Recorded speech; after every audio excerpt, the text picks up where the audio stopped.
সকল মুসলিম নাকি জান্নাতে যাবে এবং যারা অমুসলিম তারা সবাই জাহান্নামে যাবে।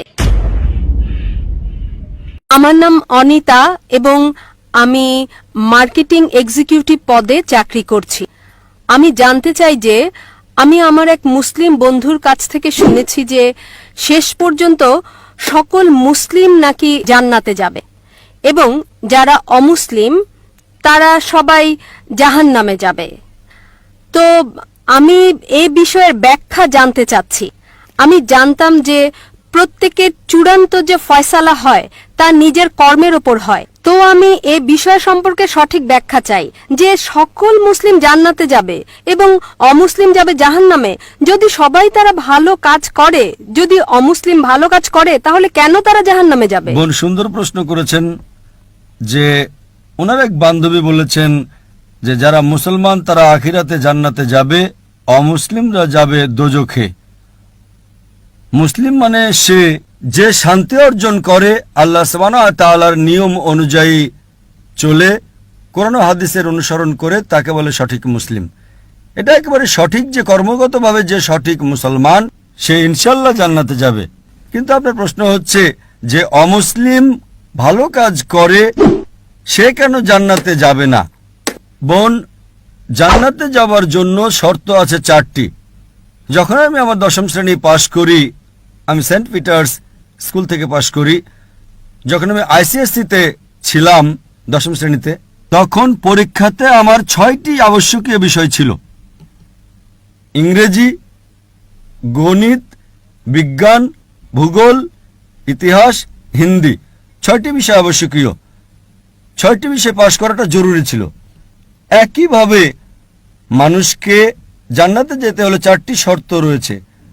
তা লেখা আছে সূরা আল আসরে, সূরা নম্বর 103, আয়াত নম্বর 1, 2, 3, যাতে আল্লাহ তাআলা বলেন, ওয়াল আসর ইন্নাল ইনসানা লাফি খুসর ইল্লাল্লাযিনা আমানু ওয়া আমিলুস সলিহাতি ওয়া তাওয়াসাউ বিল হাক্কি ওয়া তাওয়াসাউ বিস সাবর। আল্লাহ সুবহানাহু ওয়া তাআলা শপথ করছেন সময়ের, আসরের। নিশ্চয়ই মানুষ ক্ষতিগ্রস্ত, শুধু তারা যারা 4টি বিষয়ে সাফল্য লাভ করে তারা ক্ষতিগ্রস্ত নয়। আর সে 4টি বিষয়: ঈমান, নেক আমল, মানুষকে সত্যের উপদেশ দেওয়া ও ধৈর্যের উপদেশ দেওয়া। যেভাবে আমাকে 10ম শ্রেণী পাশ করার জন্য 6টি বিষয় পাশ করাটা ঠিক জরুরি ছিল।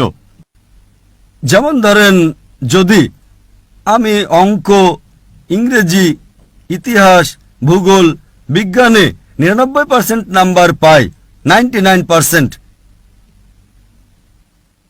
এবং হিন্দি বিষয়ে শুধু আমি 10% পাই এবং পাশের নম্বর 40% হয়, পাশের জন্য 40 নম্বর প্রয়োজন। যদি একটা বিষয়ে আমি হিন্দিতে 10% নাম্বার পাই এবং বাকি 5টা বিষয়ে 99% নাম্বার পাই, তখন কি আমি 10ম শ্রেণী পাশ করতে পারবো কি না? বোন, আমি আপনাকে জিজ্ঞেস করছি, আমি 10ম শ্রেণী পাশ করতে পারবো কি পারবো না? এক বিষয়ে 10%, অন্য 5টা বিষয়ে 99%, আমি 10ম শ্রেণী পাশ করতে পারবো কি পারবো না? জি না। না, কেন? যেহেতু আমি হিন্দি বিষয়ে 10% নাম্বার পেয়েছি, হোক অন্যগুলোতে 99%, হিন্দিতে 10 নাম্বার ফেল। ওইরকম ভাবে জান্নাতে যেতে হলে সূরা আল আসর অনুযায়ী 4টি বিষয় জরুরি: ঈমান, নেক আমল, যেমনটা আপনি বলেছেন, ওয়া তাওয়াসাউ বিল হক, মানুষকে সত্যের পথে ডাকা, ওয়া তাওয়াসাউ বিস সাবর, মানুষকে ধৈর্যের উপদেশ দেওয়া। 4টি বিষয় হচ্ছে জরুরি। এই 4টি বিষয়ের মধ্যে যদি একটিও বাদ চলে যায়, বিদ্যমান না থাকে, যদি আপনি একটি বিষয় ফেল করে থাকেন, আপনি জান্নাতে যেতে পারবেন না। যদি আপনি বলেন যে আপনি খুব ভালো মানুষ, আমলের দিকে আপনি খুব ভালো আমল করেন, ধরে নিলাম যে আপনি 99 নম্বর পেয়েছেন আমলে, 99, কিন্তু ঈমানে তো ফেল করেছেন। আপনি এটা মানেন না যে আল্লাহ এক এবং মুহাম্মদ সাল্লাল্লাহু আলাইহি ওয়াসাল্লাম শেষ পয়গম্বর, যা সকল ধর্মগ্রন্থের মধ্যে লেখা আছে। তো আপনি ঈমানে ফেল। আপনি যতই নেক কাজ করেন, 99% নাম্বার পান, 100 নাম্বার পান, বাকি 3টা অংশে কিন্তু ঈমানে ফেল হলে তো আপনি জান্নাতে যেতে পারবেন না।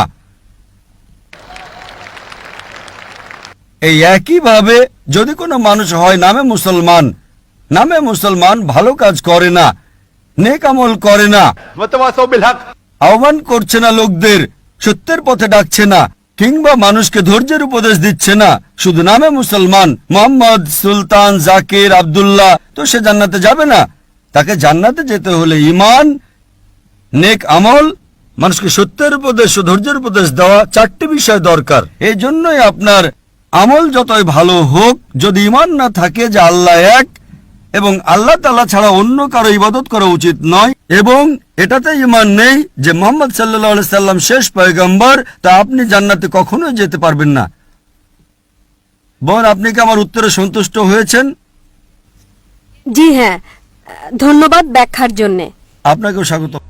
পবিত্র কোরআন হলো এই পৃথিবীর মধ্যে সবচাইতে পজিটিভ বই।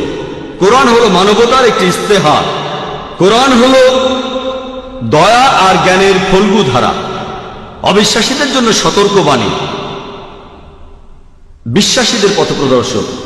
কোরআন সন্দেহবাদীদের জন্য নিশ্চয়তা, দুঃখী মানুষের সান্ত্বনার বাণী, এবং কোরআন হলো নৈরাশ্যবাদীদের জন্য আশার বাণী।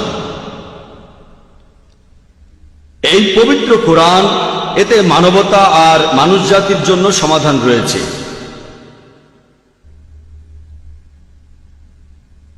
এভাবে যদি আমরা কোনো সমাধান পাই, তখন আমরা উৎস জানতে চাই, এর সত্যতা সম্পর্কে জানতে চাই। যেমন ধরেন, আপনার জ্বর হয়েছে, তখন কেউ আপনাকে প্রেসক্রিপশন দিলে আপনি জানতে চাইবেন যে প্রেসক্রিপশনটা কে লিখেছে, সে কি একজন ডাক্তার, সে লোকটার যোগ্যতা কি। একইভাবে মানুষজন জানতে চাইবে যে এই পবিত্র কোরআনের কথাগুলো কে লিখেছেন। মানুষ জানতে চাইবে কোরআনের এই কথাগুলোর সত্যতা কতখানি। তবে এখানে আমার দেওয়া সমাধানের কোনো মূল্য নেই, এখানে আমি মূল্যহীন। যিনি মানবতার জন্য এই সমাধান দিয়েছেন, তিনি এই মানুষ জাতির সৃষ্টিকর্তা, তিনি সব জীবজন্তু স্রষ্টা, এই পৃথিবীর স্রষ্টা, তিনি এই বিশ্বজগতের স্রষ্টা। মানবতার সমাধান যিনি দিতে পারেন, তিনি হলেন এই মানুষ জাতির পালনকর্তা ও রক্ষাকর্তা। এছাড়াও তিনি এই বিশ্বজগতের রক্ষাকর্তা। আজকের এই আলোচনা শুরু করার আগে আমি প্রথমেই দর্শক শ্রোতাদের বলবো, পবিত্র কোরআনের সত্যতা এবং এর উৎস সম্পর্কে। কোরআনের উৎস সম্পর্কে আমি সংক্ষেপে এটাই প্রমাণ করব যে পবিত্র কোরআন এটা আল্লাহ তাআলার বাণী। এছাড়াও সেই সব লোকজন যারা আল্লাহকে বিশ্বাস করে না, তাদের সামনে আমি এটাই প্রমাণ করার চেষ্টা করব যে আল্লাহ অবশ্যই আছেন।